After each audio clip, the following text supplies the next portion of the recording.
The death of George Mallory during the expedition to summit Everest in 1924 is one of the most enduring mysteries in mountaineering's history. A pioneer of mountaineering and a member of the first 3 British expeditions to summit Mount Everest, he's a legendary figure for climbers around the world. However, the mystery that shrouds his death still has experts puzzled about the details. Mallory was one of the members selected for the 1924 British Mount Everest expedition, led by Brigadier General Charles Bruce. Mallory had been a member of the 1922 British Mount Everest expedition 2 years prior, but all 3 attempts of the expedition to summit the highest mountain in the world had failed. He was chosen for the 1924 expedition due to his unwavering resolve and extensive mountaineering experience. He was accompanied by various well-respected mountaineers, such as Andrew Irvine, Howard Somerville, Edward Norton, and John DeVars Hazard. This expedition held extreme importance since, at the time, Everest had yet to be summited. However, the 1924 expedition had a rough start. General Bruce, the leader of the expedition, had to drop out due to malaria and cardiovascular problems. He had to leave for India, leaving the leadership role to Edward Norton. Norton appointed Mallory as a deputy leader, and the climb finally began. The first summit attempt was conducted by Mallory and his team member Jeffrey Bruce alongside 8 porters. The climb was to be done with oxygen, and the route for the climb was the North Ridge. Today, the North Ridge is known to be one of the hardest routes for summiting Everest. On June 1st, they set out from Camp 4. Their aim was to establish Camp 5 at the 25,500 feet elevation mark. The next step would have been to establish Camp 6 at an elevation of 27,200 feet. However, during their climb, they were exposed to harsh winds. 4 of the porters had already been exhausted during the ascent. Due to this, Mallory established Camp 5 at a lower elevation than he wanted to and sent 5 of the porters back. Now it was just Mallory, Bruce, and 3 porters. They decided to spend the night in Camp 5. In the morning, 2 of the remaining 3 porters also claimed to be sick. The climb would be impossible now with just 1 porter. So, the first attempt at summiting Everest of the 1924 expedition ended in failure. The team began their descent to North Col. Meanwhile, on 2nd June, a secondary party was on their way from Camp 4 to also make an attempt at summiting Everest. It consisted of the expedition members Howard Somerville, Edward Norton, and 6 porters. During their ascent, they met Mallory's party making their way down. Mallory's group told them that they had left the camps, sleeping bags, and some other supplies back in Camp 5. So, Somerville sent 2 of his porters back down with Mallory, as their load won't be needed anymore, thanks to the supplies waiting at Camp 5. Unfortunately, the summit attempt of Somerville and his team would also be cut short. They reached Camp 5 successfully. However, one of their porters could not continue and had to be sent back.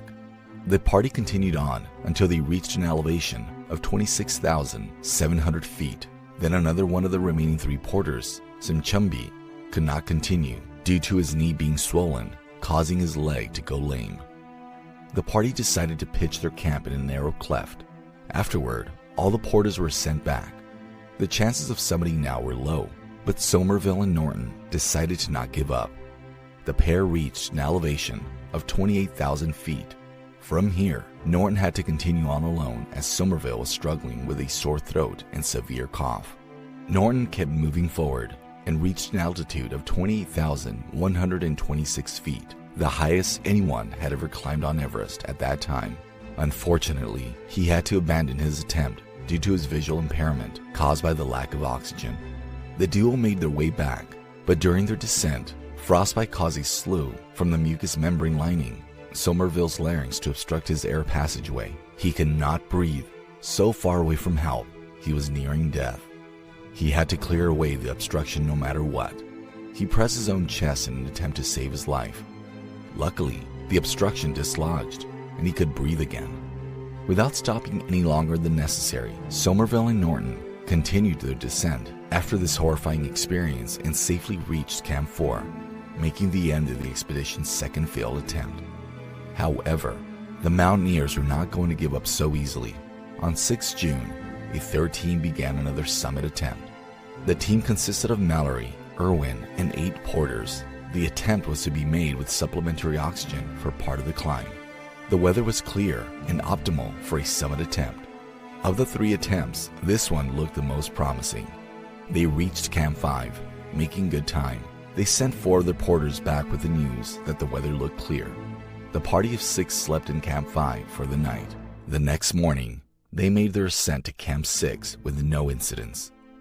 Once Mallory and Irwin reached Camp 6, they sent the remaining 4 porters back as well. With them, Mallory sent a note for Noel Odo and another note for John Noel. The porters met Odo at Camp 5 as he had made the ascent to support Mallory and Irwin. They gave him Mallory's note. Among other things, the note from Mallory asked for Odo to rescue his compass, which he had left back at Camp 5. Odo sent one of his sick porters back with the group to Camp 4, where they delivered their note to Noel. The note to Noel stated that Mallory was going to attempt to summit Everest in the early morning tomorrow. He asked Noel to look for them on the mountain using a telescope. Odo spent the night at Camp 5, and on the morning of 8 June, he made his way to Camp 6. On his way, he made a stop to conduct a geological study, during which he discovered the first definite fossils ever found on Everest. Afterward, Odo continued his ascent, reaching an elevation of around 26,000 feet. Here he found a small crag. He climbed it to a clear view of the summit ridge. However, the visibility was too low to see anything clearly. Suddenly, as if by magic, the atmosphere cleared up and the visibility improved. Odo could see the summit ridge and the peak of Everest in front of him. He looked closely and made out 2 tiny black spots on the ridge moving around. The 2 spots were definitely Mallory and Irwin making their climb. Then, just as quickly as the atmosphere had cleared, it became clouded again, and Odo could not see them any longer. Meanwhile, Noel and 2 porters were keeping a close eye to spot Irwin and Mallory during their ascent using their cameras and telescopes, but they looked in vain as neither Irwin nor Mallory could be spotted. The weather conditions worsened as Odo reached Camp 6. The wind picked up quickly, rushing through the cliffs. In these poor conditions, Odo climbed around 200 feet toward the summit from Camp 6. He began to make loud noises in the hopes that Irwin and Mallory could hear him and make their way back to camp if they were nearby. But they never came. Odo retreated to the camp, and by the time he reached it, the weather again had cleared up. Still, no matter how hard he looked, there was no sign of Mallory or Irwin. Odo left Mallory's compass, which he had picked up from Camp 5, in the camp and descended back down to safety. The next day, on 9 June, Hazard and Odo used binoculars to look for signs of Irwin and Mallory near Camps 5 and 6, but neither could be seen. The situation looked dire. Odo quickly set out with 2 porters to make the climb up to Camp 6 once again. They reached Camp 5, where they spent the night. In the morning, Odo sent the 2 porters back as they couldn't continue the climb. He started his trek to Camp 6 alone. After arduous climbing, he found the camp. Its insides were just as he had left them the previous day. This spelled disaster, as it meant that Mallory and Irwin had not returned back, since there was no sign of them having spent the night in the camp. He climbed the path that Irwin and Mallory most likely took to make their ascent. He spent hours looking for the duo, to no avail. One man alone couldn't hope to conduct a thorough search. It would require a whole team. Saddened, Odo returned to Camp 6 and picked up 2 sleeping bags. He placed them in the form of a T. The T was a signal which Hazard saw from Camp 4. He understood that Mallory and Irwin were not found. Hazard, too, made a big cross sign on the snow using blankets. The sign delivered one single message to Noel at Camp 3: death. This is how Norton, the expedition leader, was informed of what had happened. He ordered a signal to be sent back, abandoned all hope in return. Odo took Mallory's compass once again, this time from Camp 6, and made his way back down to Camp 4. Irwin and Mallory were dead, their body lost to the treacherous Everest. A memorial cairn was made at the base camp to memorialize the expedition for future generations. The expedition was over, and the team departed base camp on 15 June. Ruth, the wife of Mallory, and their 3 children were informed of his death soon afterward. This incident was a great loss for the family and for the mountaineering community. The search for Mallory's and Irwin's bodies would be a long one. Various attempts at a search were made, with none being successful. That is until a new piece of information emerged. In 1979, Wang Hanbao, a Chinese climber, found a body while climbing Everest during a walk around his camp. He buried it in the snow where he found it. However, he only told his team that he had found an English body. He did not tell them where he found the body, and no one went to look for it.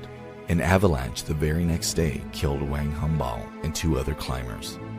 Going off this key piece of information, a search was conducted in 1986 near where Wang Hanbao and his team had made camp.